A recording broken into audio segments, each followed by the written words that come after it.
আজকের আমি তালের সরু চাকলি পিঠে বানিয়েছি, যেটা কিন্তু খুব কম উপকরণে এবং কম সময় হয়ে যায়।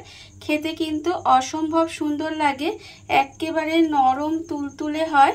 আমি আপনাদের দেখাচ্ছি, দেখুন কতটা নরম আর সফট তুলতুলে, খেতে অসম্ভব সুন্দর হয়। এইভাবে কিন্তু আপনারাও এই তালের সিজন থাকতে থাকতে বাড়িতে বানিয়ে দেখতে পারেন। নমস্কার বন্ধুরা, শ্রাবণী রান্নাঘরে আপনাদের সবাইকে স্বাগত জানিয়ে আমি প্রতিদিনের মতো আবারও আজকের একটা রান্নার ভিডিও নিয়ে আপনাদের সামনে চলে এসেছি। আজকের আমি আপনাদের তালের সরু চাকলি পিঠে বানিয়ে দেখাবো। আশা করি আপনাদের ভালো লাগবে। তার জন্য কিন্তু আমার পুরো ভিডিওটা আপনাদের দেখতে হবে। আর দেখা শুরু করার আগে একটা লাইক দেবেন, সুন্দর একটা কমেন্ট করবেন আর শেয়ার করতে ভুলবেন না। তাহলে চলুন আজকের আমি এই তালের সরু চাকলি পিঠেটা কিভাবে বানাই সেটা আপনারা একবার দেখে নিন। রান্নাটা করার জন্য প্রথমে আমি এখানে দেখুন আতপ চাল নিয়ে নিয়েছি। আর আতপ চালটা কিন্তু এখানে আমি ভিজিয়ে রেখেছিলাম প্রায় 2.5 থেকে 3 ঘন্টার মতো। আমি এখানে আতপ চালটা খুব ভালোভাবে ধুয়ে ভিজিয়ে রেখে দিয়েছি। আর এখানে কিন্তু আমি এই রকম একটা মাঝারি সাইজের বাটির 1 বাটি আতপ চাল নিয়েছি। আর সেই চালটা কিন্তু এখানে ধুয়ে ভালোভাবে পরিষ্কার করে ভিজিয়ে রেখে দিয়েছিলাম। এবারে দেখুন একটা মিক্সির জার নিয়ে নিয়েছি। মিক্সির জারের মধ্যে কিন্তু এই চালটা প্রথমে নিয়ে নেব। এইভাবে জলটা ঝাড়িয়ে ঝাড়িয়ে কিন্তু চালটা প্রথমে নিয়ে নিতে হবে। আর আমি প্রতিদিনের মতো আপনাদের একটা কথাই বলবো যে প্লিজ আমার ভিডিওটা আপনারা টেনে টেনে দেখবেন না, পুরো ভিডিওটা দেখুন, আশা করি আপনাদের ভালো লাগবে। আর এই যে তালের সরু চাকলি পিঠেটা খেতে কিন্তু ভীষণ সুন্দর হয়। তাল থাকতে থাকতে এইভাবে কিন্তু আপনারা একদিন হলেও বাড়িতে বানিয়ে দেখতে পারেন। আর খুব অল্প উপকরণে খুব অল্প সময় কিন্তু এই পিঠেটা খুব সহজেই তৈরি হয়ে যায়। দেখুন আমি এখানে কিন্তু সমস্ত চালটা মিক্সির মধ্যে নিয়ে নিয়েছি। এবারে আমি দেখুন এর মধ্যে দেব বিউলির ডাল। এখানে বিউলির ডালটাও কিন্তু আগে থেকে একই সময় ধরে ভিজিয়ে রেখে দিয়েছিলাম।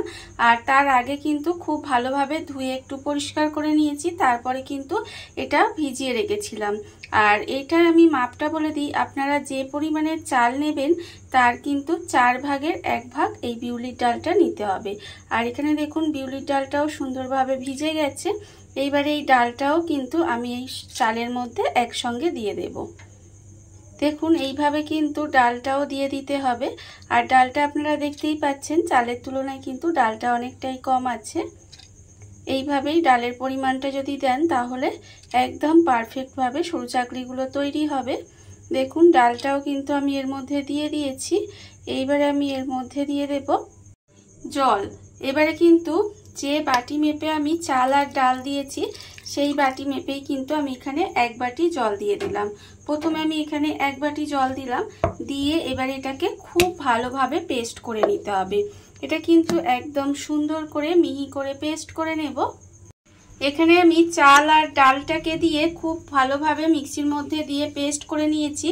আর পেস্ট করা কিন্তু হয়ে গেছে। এইবারে দেখুন এটা কিন্তু একটা বড় বাটির মধ্যে ঢেলে নেব। প্রথমে কিন্তু এখানে একটা বড় বাটির মধ্যে এটা ঢেলে নিতে হবে। আর দেখুন একদম মিহিভাবে কিন্তু এটা পেস্ট করে নিয়েছি। এইবারে এই পুরো ব্যাটারটা কিন্তু পুরো পেস্টটা কিন্তু আমি এখানে বাটির মধ্যে প্রথমে ঢেলে নিলাম। পুরো পেস্টটা আমি এখানে বাটির মধ্যে ঢেলে নিয়েছি। এইবারে আমি এর মধ্যে দিয়ে দেব খুব অল্প সামান্য একটু নুন। আন্দাজ মতো কিন্তু অল্প একটু এখানে নুন দিয়ে দিলাম। আর দেব আমি এখানে চিনি। চিনিটা কিন্তু এখানে বেশি দেবেন না, এখানে আমি 2 চামচ মতো চিনি দিলাম। দিয়ে খুব ভালোভাবে মিশিয়ে নেব। চিনিটা যদি বেশি দেন তাহলে দেখবেন চাটু বা তাওয়া যাতেই করেন না কেন এটা কিন্তু আটকে ধরবে। সেই জন্য কিন্তু চিনিটা অল্প পরিমাণের দেবেন। এবারে এই নুন আর চিনিটা দিয়ে কিন্তু প্রথমে খুব ভালোভাবে একটু এইভাবে মিশিয়ে নেব। দেখুন এইভাবে কিন্তু খুব ভালোভাবে মিশিয়ে নিতে হবে যাতে নুন চিনিটা এখানে খুব ভালোভাবে মিশে যায়। এইভাবে কিন্তু একটু সময় আমি একটু এটা মিশিয়ে নেব। দেখুন এটা কিন্তু অনেকটাই মেশানো হয়ে গেছে। এইবার আমি এর মধ্যে দিয়ে দেব তালের পাল্প। যেহেতু তালের সরু চাকলি, তাই এখানে কিন্তু তালের কাত বা তালের পাল্প যাই বলেন না কেন, এখানে ছোট বাটির 1 বাটি পরিমাণের তালের কাত দিয়ে দিলাম। এইবারে আমি এটা মিশিয়ে দেব। এর থেকে বেশি কিন্তু দেওয়ার দরকার নেই, তাহলে দেখবেন খেতে কিন্তু ভালো হবে না। সেই জন্য এরকম ছোট একটা বাটির 1 বাটি দিলেই হবে। আর আমার এখানে তালের কাতটা পাতলা ছিল, তাই কিন্তু আমি এখানে ছোট বাটির 1 বাটি দিয়েছি। আর আপনারা যদি দেখেন যে তালের কাতটা ঘন বা একটু মোটা টাইপের আছে, তাহলে কিন্তু আধ বাটিও দিতে পারেন। দেখুন এবার কিন্তু এটা খুব ভালোভাবে এইভাবে মিশিয়ে দিতে হবে, যাতে সমস্ত কিছু খুব ভালোভাবে মিশে যায়, সেটা কিন্তু লক্ষ্য রাখতে হবে। আর আপনারা চাইলে কিন্তু এর মধ্যে একটু নারকেল কোড়াও দিতে পারেন, তাতেও কিন্তু খেতে ভালো লাগবে। আর আমি এখানে নারকেল কোড়া ছাড়াই আজকে করব, তাতেও কিন্তু খেতে ভীষণ ভালো লাগে। দেখুন এইভাবে কিন্তু খুব ভালোভাবে মিশিয়ে নিতে হবে। আবারও বলছি, এর মধ্যে যেন কোনো রকম দলা দলা না থাকে, সেটা কিন্তু দেখতে হবে। সমস্ত কিছু যেন খুব ভালোভাবে মিশে যায়, সেটা শুধু লক্ষ্য রাখবেন। দেখুন এটা আমার খুব ভালোভাবে মিশে গেছে আর ব্যাটারটা কিন্তু আমার রেডি হয়ে গেছে। আর ব্যাটারের ঘনত্বটা আমি দেখাচ্ছি আপনাদের। দেখুন আমি বলেছিলাম যে পরে যদি, এখন আমি এইটুকুই জল দিচ্ছি, পরে যদি জল লাগে পরে আবার ব্যবহার করব, কিন্তু আমার মনে হচ্ছে এখানে আর জল লাগবে না। দেখতে পাচ্ছেন ব্যাটারটা ঠিক কেমন হয়েছে। আর আপনাদের দেখাই, দেখুন এই যে হাতার পিছনে দেখুন একটা পাতলা লেয়ার পড়েছে, ঠিক এইভাবেই কিন্তু ব্যাটারটা বানিয়ে নিতে হবে। আর এর থেকে বেশি পাতলা করার দরকার নেই, তবে আমি এখানে চাটুতে করব, সেই জন্য একটু দেখুন ঘন রেখেছি। আপনারা যদি মনে করেন ননস্টিকের তাওয়ায় করবেন, তাহলে কিন্তু এই ব্যাটারটা আর একটু পাতলা করে নিতে পারেন। আর ব্যাটার আমার এখানে রেডি হয়ে গেছে। আর অন্যদিকে দেখুন গ্যাসটা অন করে একটা চাটু বসিয়ে দিয়েছি, যেহেতু আমি বলেছি চাটুতে করব। দেখুন এবার চাটুটা আমার এখানে গরম হয়ে গেছে। চাটুটা কিন্তু খুব ভালোভাবে গরম করে নিতে হবে। এইবারে আমি এর মধ্যে দিয়ে দেব সাদা তেল। এখানে কিন্তু আমি সরু চাকলিগুলো সাদা তেলেই বানাবো, তার জন্য এখানে সাদা তেল দিয়ে দিয়েছি। আর তেলটা কিন্তু এখানে এইভাবে চাটুর গায়ে খুব ভালোভাবে লাগিয়ে দেব, যাতে পুরো চাটুর গায়ে সুন্দরভাবে লেগে যায় তেলটা, সেটা কিন্তু দেখতে হবে। এইভাবে খুব ভালোভাবে তেলটা লাগিয়ে দিতে হবে। দেখুন তেল কিন্তু আমার সুন্দর করে লাগানো হয়ে গেছে। এইবারে আমি যে ব্যাটারটা বানিয়ে রেখেছিলাম, সেই ব্যাটার থেকে কিন্তু হাতায় করে এইভাবে অল্প অল্প এর মধ্যে দিয়ে দেব। দেখুন এইভাবে কিন্তু আমি অল্প অল্প করে দিয়ে দেব। দিয়ে আমি কিন্তু এখানে এইভাবে হাতা দিয়েই কিন্তু ঘুরিয়ে দেব। এইভাবে সুন্দর করে ঘুরিয়ে দিতে হবে। ঘুরিয়ে দিলে দেখবেন সুন্দরভাবে সরু চাকলিগুলো বানানো হয়ে যাবে। এইভাবেই কিন্তু সুন্দর করে সরু চাকলিগুলো বানিয়ে নেব। এই দেখুন একদম গোল করে এইভাবে আস্তে আস্তে কিন্তু বানানো হয়ে যাবে। একদম সুন্দর করে গোল করে বানানো হয়ে গেছে। আর দেখুন এটা কিন্তু সুন্দর করে বানানো হয়ে গেছে। এইবারে আমি এটা একটু ঢাকা দিয়ে দেব। আর এই সময় কিন্তু গ্যাসটা অবশ্যই লোতে দিয়ে রাখবেন। লোতে দিয়ে রেখে কিন্তু এইভাবে ঢাকা দিয়ে একটু সময় রান্না হতে দিতে হবে। আমি কিন্তু এখানে ঢাকা দিয়ে 4 থেকে 5 সেকেন্ড মতো এইভাবে একটু রান্না হতে দিয়েছিলাম। তারপরে আমি আপনাদের দেখাচ্ছি। দেখুন দেখুন কি সুন্দর। ওপরটা যখন দেখবেন এইভাবে একটু শুকনো শুকনো হয়ে আসবে, তখন কিন্তু আস্তে আস্তে করে এই সাইডগুলো এইভাবে খুন্তি দিয়ে আস্তে আস্তে ছাড়িয়ে নেব। দেখুন এইভাবে কিন্তু ছাড়িয়ে নিতে হবে প্রথমে। আস্তে আস্তে কিন্তু আমি দেখুন এর 4-5টা ছাড়িয়ে নিয়েছি। আর এইভাবেই কিন্তু একটু উল্টে দিলাম। দেখুন এইভাবে উল্টে দিয়ে কিন্তু আবারও একটু সময় হতে দেব।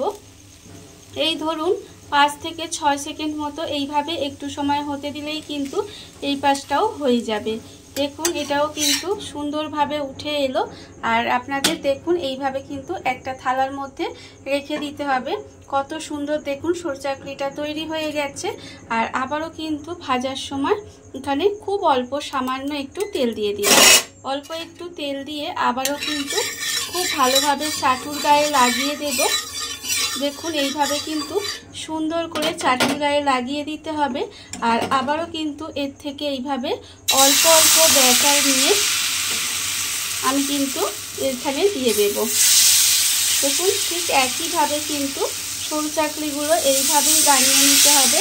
এইভাবে গোল করে দেব সুন্দর করে, হাতার পিছন দিয়ে এইভাবে ঘুরিয়ে ঘুরিয়ে দিলে দেখবেন সুন্দর করে কিন্তু গোল গোল হবে আর দেখতেও সুন্দর হবে। আর দেখতে যে কোনো জিনিস সুন্দর হলে খেতে তো ভীষণ ভালো লাগে।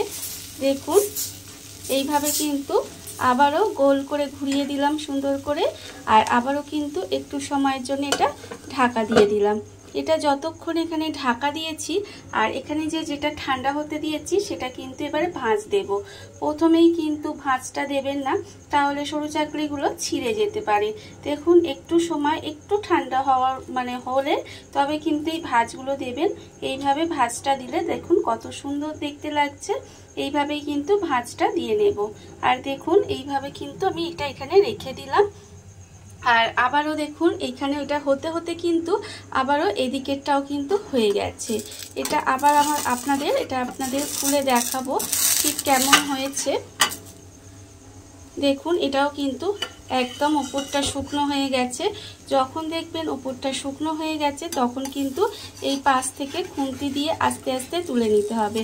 আর এখানে আমি চাটুতে করছি বলে এটা কিন্তু একটু পুড়ে পুড়ে যাচ্ছে, চাটুটা গরম হয়ে গেছে। আপনারা যদি ননস্টিকের তাওয়ায় করেন দেখবেন এটা কিন্তু আরও সুন্দর হয় আর আরও সুন্দরভাবে উঠে যায়, খেতেও কিন্তু ভীষণ ভালো লাগে। দেখতেই পাচ্ছেন এইভাবে কিন্তু খুন্তি দিয়ে দিয়ে আস্তে আস্তে তুলে নিতে হবে। তুলে নিলাম, তুলে নিয়ে আবারও কিন্তু একটু সময় এখানে হতে দেব। হতে দিয়ে তারপর কিন্তু এটা এইভাবে আবারও তুলে নেব। ঠিক একইভাবে কিন্তু আমি সমস্ত সরু চাকলিগুলো বানিয়ে নেব। আর আপনারা তো দেখতেই পেলেন কত অল্প সময় কত অল্প উপকরণে কত সুন্দর একটা সরু চাকলি তৈরি হয়ে গেল, যেটা খেতে কিন্তু অসম্ভব সুন্দর হয়। আর এইভাবে কিন্তু আপনারাও বানিয়ে নেবেন। আমি এইভাবেই সমস্ত সরু চাকলিগুলো বানিয়ে নিয়ে তারপরে আবারও ফেরত আসছি। দেখুন বন্ধুরা, বাড়িতে থাকা কত অল্প উপকরণে কত অল্প সময় কত সুন্দর একটা তালের সরু চাকলি পিঠে তৈরি হয়ে গেছে, আপনারা দেখতেই পেলেন। আর এটা কিন্তু খেতে অসম্ভব সুন্দর হয়। এইভাবে কিন্তু আপনারাও বাড়িতে বানিয়ে দেখতে পারেন। আর এই ভিডিওটা যদি আপনাদের ভালো লেগে থাকে, আপনারা যদি ফেসবুক থেকে দেখে থাকেন পেজটি ফলো করে দেওয়ার অনুরোধ রইল। আর যদি ইউটিউব থেকে দেখে থাকেন চ্যানেলটি সাবস্ক্রাইব করে নেওয়ার অনুরোধ রইল। তাহলে চলুন ভিডিওটা আমি এখানেই শেষ করছি। আপনারা সবাই ভালো থাকবেন, সুস্থ থাকবেন। আবারও হাজির হব নতুন কোনো রান্না নিয়ে।